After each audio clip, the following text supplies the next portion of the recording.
1970년 봄, 경북 구미의 작은 마을. 42살 정한용은 논두렁에서 담배를 피우며 첫째 딸을 바라보았다. 정금순, 18살. 마을에서 가장 똑똑한 아이였다. 금수는 어려서부터 남달랐다. 초등학교 때부터 줄곧 1등. 중학교에서도 그 명성은 계속되었다. 어려운 한자도 척척 읽고 수학 문제는 선생님보다 빠르게 풀어냈다. 마을 사람들은 그녀를 신동이라 불렀고 선생님들은 하나같이 고등학교 진학을 권했다. 심지어 구미 읍내 고등학교 교장까지 직접 집을 찾아와 말했다. 정 선생님, 금순이 같은 아이를 그냥 묻어두시면 안 됩니다. 하지만 한용의 생각은 달랐다. 아내 순떡이를 잃고 홀로 내 아이를 키우는 그에게는 현실이 더 중요했다. 농사만으로는 모든 아이를 교육시키기 어려웠고 장남 정수는 반드시 고등학교를 나와야 한다고 믿었다. 하지만 딸은 달랐다. 여자가 무슨 공부를 그리 많이 해. 시집이나 잘 가면 그만이지. 어느 날 저녁 금순이 마침내 입을 열었다. 아버지, 저도 대학교에 가고 싶어요. 한용은 지친 몸을 의자에 기대며 단호하게 말했다. 안 된다. 내가 중학교까지 나온 것만 해도 고마운 줄 알아. 이제 집안일이나 배우고 시집갈 준비를 해라. 금순의 눈에 눈물이 맺혔지만 포기하지 않았다. 제가 열심히 해서 좋은 직장에 다니면 집안에 도움이 될 거예요. 현실을 봐라, 금순아. 정수도 고등학교 보내야 하고 동생들도 있잖니. 내가 장녀로서 동생들을 생각해야지. 며칠이 지나도 부녀의 갈등은 해결되지 않았다. 금수는 서울에서 일하며 야간 고등학교에 다닐 기회가 있다는 이야기를 들었을 때 마지막으로 아버지를 설득해 보았다. 서울에 가서 일하면서 공부할 수 있어요. 제가 돈을 벌면서. 절대 안 된다. 여자 혼자 서울에 가서 무슨 일을 당할지 모르는 일이야. 한용의 목소리가 높아졌다. 그에게 서울은 온갖 위험이 도사린 곳이었다. 그럼 정수 오빠는 왜 고등학교에 가요? 저도 똑같은 아버지의 자식인데요. 정수는 나중에 집안을 이어받을 아이야. 그리고 넌 여자잖니. 그 말이 금순의 마음에 깊은 상처를 남겼다. 여자라는 이유만으로 꿈을 포기해야 한다는 것이 너무 억울했다. 1970년 5월 15일 새벽, 금수는 작은 보따리 하나만 들고 집을 나섰다. 몇 벌의 옷과 중학교 졸업증서, 그리고 어머니의 유일한 유품인 은반지. 마루에는 밤새 고민하며 쓴 편지 한 장을 남겨두었다. 아버지, 죄송합니다. 저는 제 길을 가보려고 합니다. 아버지의 마음도 이해하지만 저에게도 제 인생이 있습니다. 새벽 첫 버스를 타고 구미역으로, 그리고 서울행 열차에 몸을 맡겼다. 한 번도 뒤돌아보지 않았다. 점심시간에 집으로 돌아온 한용이 편지를 발견했을 때 그의 손은 부들부들 떨렸다. 분노와 당황, 그리고 걱정이 한꺼번에 밀려왔다. 이 미친년이. 한용은 마을 곳곳을 뛰어다니며 딸을 찾았지만 이미 서울행 열차를 탄 금순을 찾을 수는 없었다. 해가 저물어서야 절망감에 빠진 채 집으로 돌아왔다. 그날 저녁 한용은 홀로 마루에 앉아 하늘을 올려다보았다. 별들이 금순처럼 멀리 떠나간 것 같았다. 나머지 세 아이들이 걱정스럽게 아버지를 바라보고 있었지만 한용은 무엇을 말해야 할지 몰랐다. 다만 가슴 한구석이 찢어지는 듯한 아픔만이 남아있을 뿐이었다. 부녀 사이에 가로놓인 시대적 한계와 서로 다른 꿈. 한용에게 딸은 지켜야 할 존재였지만 금순에게는 자신만의 인생이 있었다. 그 깊은 골은 결국 이별로 이어졌고 두 사람 모두에게 깊은 상처를 남겼다. 서울역에 내린 금수는 거대한 도시의 혼잡함에 압도되었다. 고향에서는 상상할 수 없었던 수많은 사람들과 높은 빌딩들. 손에 든 쪽지 하나만 의지한 채 영등포의 작은 공장지대를 찾아 헤맸다. 김 사장이라는 40대 중반 남자가 금순을 맞이했다. 나이가 어리긴 하지만 손재주는 있어 보이는구나. 일은 힘들어도 견딜 수 있겠지. 12평 남짓한 공장에는 20여 대의 재봉틀이 빼곡했다. 대부분 금순과 비슷한 나이의 지방 출신 여자들이 일하고 있었다. 모두 각자의 사정을 안고 있었다. 첫날부터 일은 혹독했다. 새벽 6시부터 저녁 6시까지 12시간 재봉틀 앞에 앉아 있어야 했다. 금순의 손가락은 바늘에 찔려 피가 났고 허리는 아파서 밤에 잠들기 어려웠다. 하지만 이를 악물고 견뎠다. 자신이 선택한 길이었고 반드시 성공해서 아버지에게 증명하고 싶었다. 일주일 후 금수는 야간 고등학교에 등록했다. 공장 일을 마치고 급하게 저녁을 해결한 후 학교로 향하는 일정이 시작되었다. 몸은 피곤했지만 마음은 설렜다. 드디어 원하던 공부를 할 수 있게 된 것이다. 야간 고등학교 학생들은 대부분 낮에 일하는 사람들이었다. 공장 노동자, 상점 점원, 건설 현장 일꾼들. 모두 정규 교육 과정을 밟지 못했지만 배움에 대한 열망만큼은 누구보다 강했다. 현실은 녹록지 않았다. 하루 12시간 공장일과 밤 4시간 수업 병행은 상상 이상으로 힘들었다. 집에 돌아오면 밤 11시가 넘었고 숙제와 복습까지 해야 했다.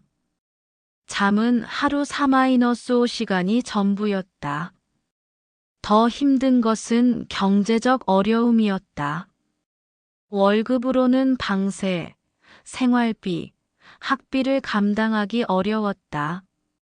금수는 종종 밥을 굶었고 겨울에도 연탄을 아껴 쓰며 추위에 떨었다. 하지만 고향의 아버지와 동생들에게 어려움을 알리고 싶지 않았다. 같은 시간 구미의 정한용은 평소보다 더 무뚝뚝해져 있었다. 농사일에만 매달렸고 저녁이면 혼자 술을 기울이며 딸을 생각했다. 마을 사람들이 금순의 안부를 물어봐도 잘 지내고 있겠지라고만 답했다. 하지만 마음 한구석에서는 늘 딸이 걱정되었다. 밤이면 더욱 그랬다. 서울의 차가운 겨울을 금순이가 어떻게 견디고 있을까? 제대로 밥은 먹고 있을까 하는 걱정이 꼬리를 물었다. 하지만 겉으로는 무덤덤한 척했다. 몇 달 후 금수는 서울 생활에 조금씩 적응해갔다. 같은 반 김영희라는 친구는 비슷한 처지로 서로 의지가 되었다. 전라도에서 올라온 영희도 공장에서 일하며 공부하고 있었다. 금순아, 우리 정말 대단하지 않니? 이렇게 힘든 걸 해내고 있잖아. 영희의 말에 금수는 웃었다. 비록 몸은 힘들지만 마음만큼은 충실했다. 1년이 지났다. 금수는 고등학교 1학년 과정을 무사히 마치고 상위권 성적을 유지했다. 공장에서도 인정받아 월급이 조금 올랐다. 생활이 점차 안정되어 갔다. 하지만 한용은 여전히 딸을 그리워했다. 농사일을 하다가도 문득 금순이 생각나면 멍하니 하늘을 바라보곤 했다. 마을 사람들이 서울 다녀왔다는 이야기를 들으면 혹시 금순을 봤는지 묻고 싶었지만 자존심 때문에 그럴 수 없었다. 어느 날 이장이 서울에 다녀온 후 한용을 찾아왔다. 한용이 우연히 금순이를 봤는데 말이야. 한용의 마음이 철렁했다. 하지만 겉으로는 무관심한 척했다. 참 씩씩하게 살고 있더구만. 공장에서 일하면서 밤에는 학교도 다닌다고 하더라고. 한용은 속으로 안도했다.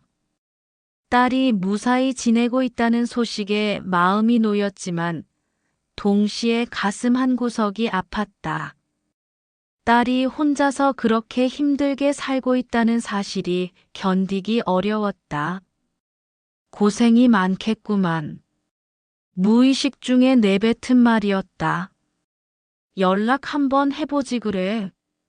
아무리 삐뚤어졌어도 자식은 자식 아닌가. 하지만 한용은 고개를 저었다. 제가 다시는 나타나지 말라고 했는데 어떻게 먼저 연락을 하겠습니까? 그날 밤 한용은 잠들지 못하고 마을을 돌았다. 금순이가 어릴 때 자신의 등에 업혀서 마을을 돌아다니던 기억이 떠올랐다. 그때 금수는 아버지를 세상에서 가장 좋아했다. 언제부터 이런 벽이 생긴 것일까? 한용은 자신의 고집스러움을 반성하기 시작했다. 딸의 꿈을 이해하려 노력하지 않았던 것, 무조건 전통만을 고집했던 것들이 후회되었다. 하지만 이미 엎질러진 물이었다. 딸에게 먼저 연락할 용기도 없었다. 서울과 구미 두 사람은 각자의 자리에서 서로를 그리워하고 있었다. 금수는 꿈을 향해 한 걸음씩 나아가고 있었지만 가끔은 아버지의 따뜻한 품이 그리웠다.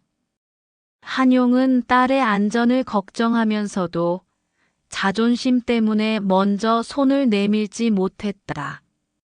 시간만이 그들 사이의 상처를 아물게 해줄 수 있을 것 같았다. 1976년 겨울, 서울 변두리 단칸방에 희망이 찾아왔다. 금수는 첫 딸을 품에 안았다. 철수와의 혼인신고는 마쳤지만 아버지의 차가운 말들이 여전히 가슴에 멍울로 남아 있었다. 금수는 딸에게 희영이라는 이름을 지어주었다. 영원한 희망. 자신이 이루지 못한 꿈을 딸만큼은 마음껏 펼치기를 바라는 간절한 염원이 담긴 이름이었다. 산후조리도 변변히 하지 못한 채 금수는 아이 돌보기에 매달렸다. 철수는 회사 일로 바빴고 기댈 곳 없는 금수는 홀로 모든 것을 감당해야 했다. 한밤중 아이가 울 때면 차가운 방에서 아이를 품에 안고 달랬다.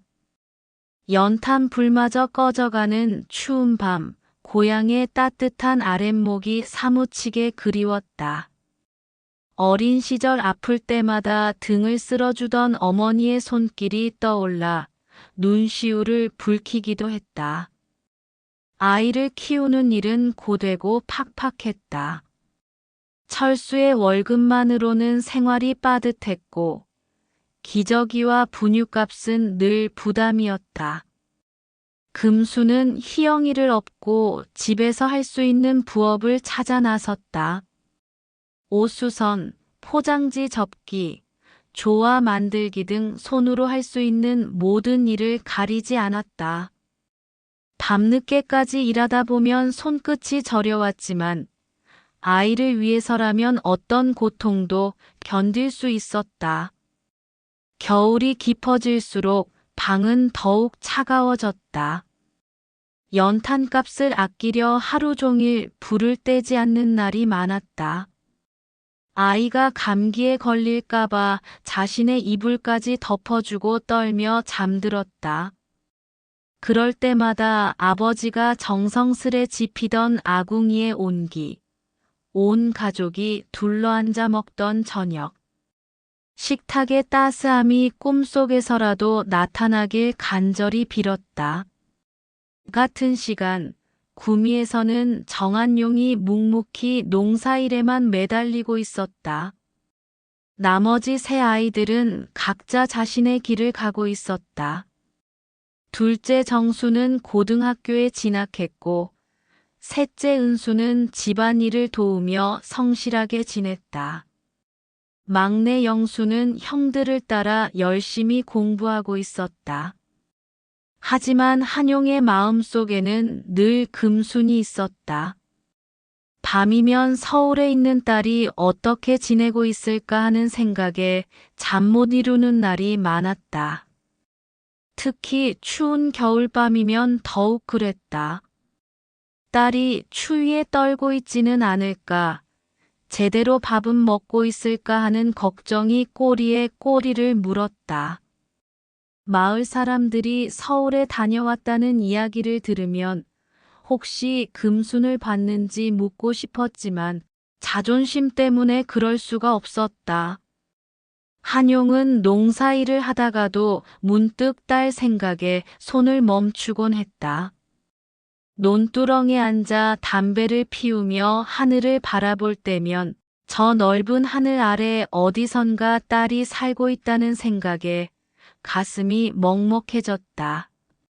금순이 어릴 때 등에 업혀 들판을 돌아다니던 기억, 밤늦도록 등불 아래서 공부하던 모습들이 선명하게 떠올랐다. 1978년 금순에게 둘째 아이가 찾아왔다.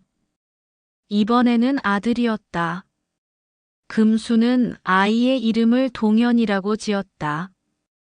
철수와 함께 두 아이를 키우는 일은 행복했지만 경제적인 어려움은 더욱 커졌다.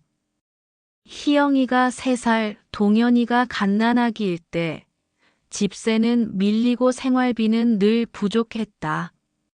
두 아이를 키우며 금수는 종종 지쳐 쓰러질 것만 같았다.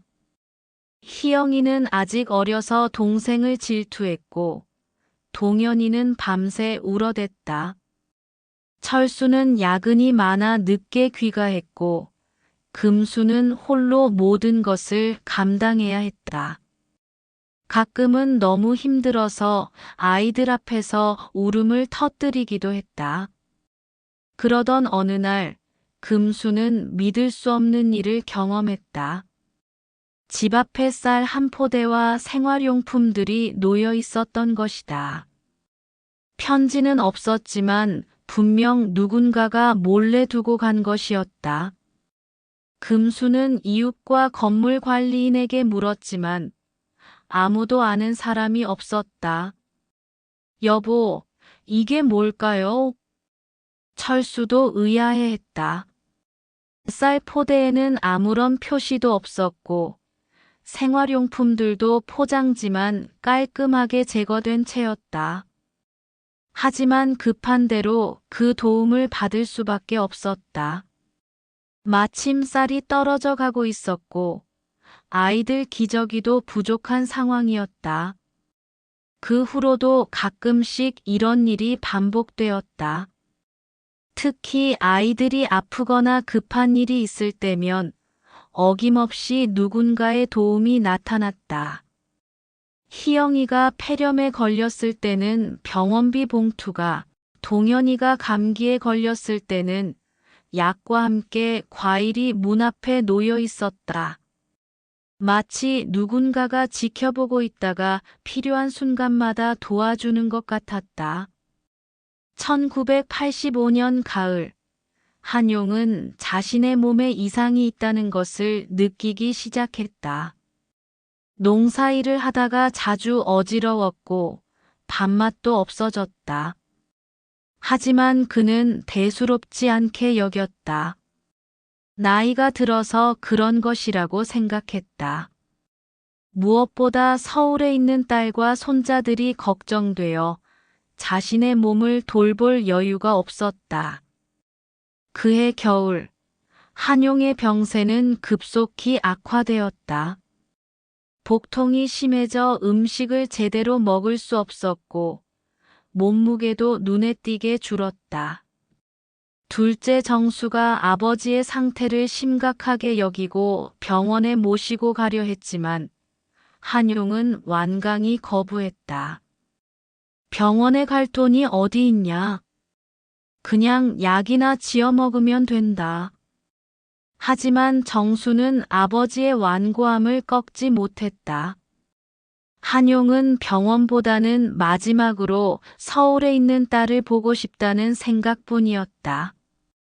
하지만 여전히 먼저 연락을 할 용기는 없었다. 그동안 쌓인 자존심과 고집이 그를 가로막고 있었다. 1986년 초봄, 한용은 마지막 서울행을 결심했다. 몸은 많이 약해졌지만 손자 손녀들이 자란 모습을 한 번 더 보고 싶었다. 10살이 된 희영이와 8살 된 동현이를 멀리서라도 볼 수 있다면 여한이 없을 것 같았다. 서울에 도착한 한용은 이전보다 훨씬 힘들어했다. 기차역에서 딸의 집까지 가는 길도 평소보다 오래 걸렸다. 하지만 그는 포기하지 않았다. 며칠 동안 딸의 집 근처에서 머물며 가족들의 일상을 지켜보았다. 금수는 이제 좀 더 안정된 생활을 하고 있었다. 철수가 승진을 했고 아이들도 건강하게 자라고 있었다. 하지만 여전히 넉넉하지는 않은 살림이었다. 한용은 딸이 아침 일찍 일어나 아이들을 챙기고 출근 준비를 하는 모습을 창문 너머로 바라보았다. 예전보다는 여유로워 보였지만 여전히 고생하고 있는 모습이 가슴 아팠다. 특히 손자 손녀들을 볼 때면 한용의 마음은 복잡했다. 희영이는 금순을 닮아 똑똑해 보였고 동현이는 철수를 닮아 씩씩해 보였다. 두 아이 모두 건강하게 자라고 있었지만 할아버지가 있다는 것조차 모르고 있었다.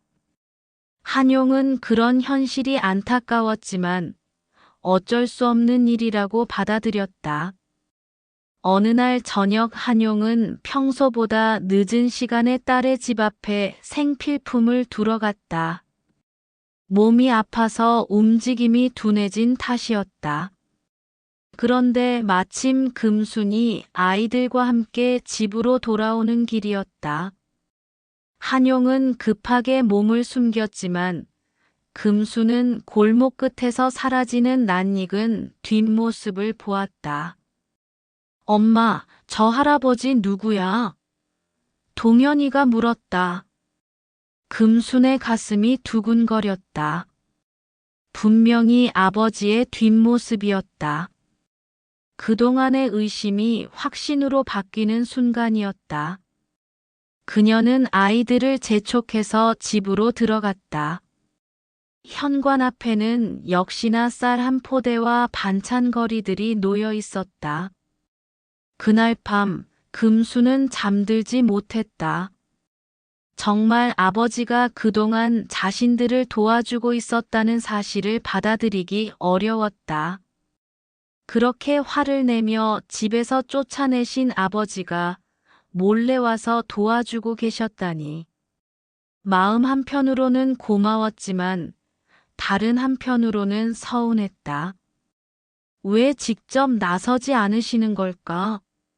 왜 이렇게 그림자처럼만 존재하시는 걸까? 다음 날 금수는 용기를 내어 아버지를 찾기로 했다. 회사에 병가를 내고 하루 종일 동네를 돌아다니며 아버지를 찾았다. 마침내 작은 여인숙에서 쇠약해진 아버지를 발견했을 때 그녀의 눈에서는 눈물이 쏟아졌다. 아버지. 한용은 딸의 목소리를 듣고 깜짝 놀랐다. 들키고 싶지 않았던 것이 들켜버린 당황스러움과 오랜만에 보는 딸에 대한 그리움이 동시에 밀려왔다. 한용은 일어나려 했지만 몸이 말을 듣지 않았다.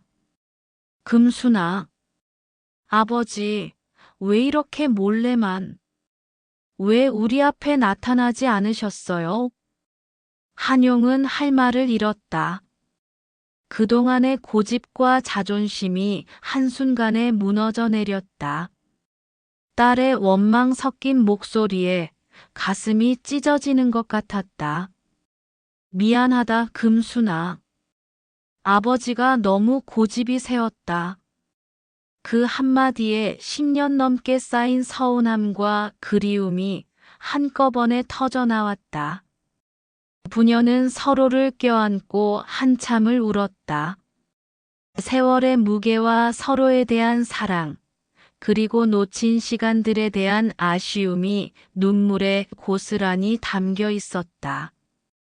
아버지, 집으로 가서 아이들도 만나세요. 아이들이 할아버지가 있다는 걸 알아야 해요. 하지만 한용은 고개를 저었다. 이미 자신의 시간이 많지 않다는 것을 알고 있었다. 안 된다, 금순아. 아버지는 이제 오래 살지 못할 것 같다. 아이들에게 상처만 줄 뿐이야. 무슨 말씀이세요? 아버지는 건강하셔야 해요. 하지만 한용의 상태는 심각했다. 금수는 급하게 아버지를 병원에 모시고 갔지만 의사는 이미 손 쓸 수 없는 상태라고 했다. 위암이 온몸으로 전이된 상태였다. 금수는 아버지를 고향으로 모시고 갔다. 정수와 은순, 영수가 모두 나와서 아버지를 맞이했다. 10년 만에 온 가족이 한자리에 모인 것이었다. 한용은 딸과 아들, 딸들을 번갈아 보며 만족스러운 미소를 지었다. 이제야 마음이 놓인다. 한용은 마지막 며칠 동안 금순과 많은 이야기를 나누었다. 그동안 못다한 말들, 서로에 대한 사랑과 미안함, 그리고 앞으로의 바람들을. 특히 손자, 손녀들에 대한 이야기를 할 때면 그의 눈빛이 살아났다. 희영이와 동현이 사진을 가져왔어요. 금순이 꺼낸 사진들을 보며 한용은 한참을 웃었다. 자신을 닮은 부분들을 찾아가며 행복해했다. 이 아이들이 훌륭하게 자라길 바란다. 그리고 금순아, 너무 자책하지 마라. 내가 선택한 길이 틀리지 않았어. 한용은 마지막으로 정수에게 비밀스러운 부탁을 했다. 낡은 서랍에서 두툼한 봉투를 꺼내며 말했다. 이것은 그동안 금순이를 도우려고 모아둔 돈이다. 그리고 이 편지들은 보내지 못한 편지들이야. 봉투 안에는 10년 동안 금순에게 보내려고 썼지만 보내지 못한 편지들이 가득했다. 딸에 대한 사랑과 미안함, 손자들에 대한 그리움이 담긴 편지들이었다. 1986년 늦봄, 정한용은 조용히 세상을 떠났다. 마지막까지 금순의 손을 잡고 있었고, 고맙다, 용서해줘서라는 말을 남겼다. 장례식 날, 마을 사람들이 모두 모였다. 금수는 그제서야 아버지가 얼마나 많은 사람들에게 사랑받았는지 알 수 있었다. 그리고 정수로부터 그동안 아버지가 자신과 아이들을 위해 해준 모든 일들에 대해 자세히 들을 수 있었다. 누나, 아버지는 누나를 한 번도 원망하지 않으셨어요. 오히려 누나의 용기를 자랑스러워 하셨어요. 다만 먼저 다가갈 용기가 없으셨을 뿐이에요. 금수는 아버지의 관 앞에서 펑펑 울었다. 서로 사랑하면서도 상처 주며 보낸 세월들이 아까웠다. 하지만 마지막에라도 서로의 마음을 확인할 수 있어서 다행이었다. 그날 이후 금수는 아이들에게 할아버지에 대한 이야기를 많이 해주었다. 비록 짧은 시간이었지만 할아버지가 얼마나 그들을 사랑했는지, 그리고 그 사랑이 얼마나 깊고 넓었는지를. 아버지의 사랑은 때로는 그림자처럼 보이지 않는 곳에서 이루어지기도 한다는 것을, 그리고 그런 사랑도 결국은 전해진다는 것을 금수는 깨달았다. 이제 그녀는 아버지가 물려준 그 사랑을 아이들에게 고스란히 전해주고 싶었다.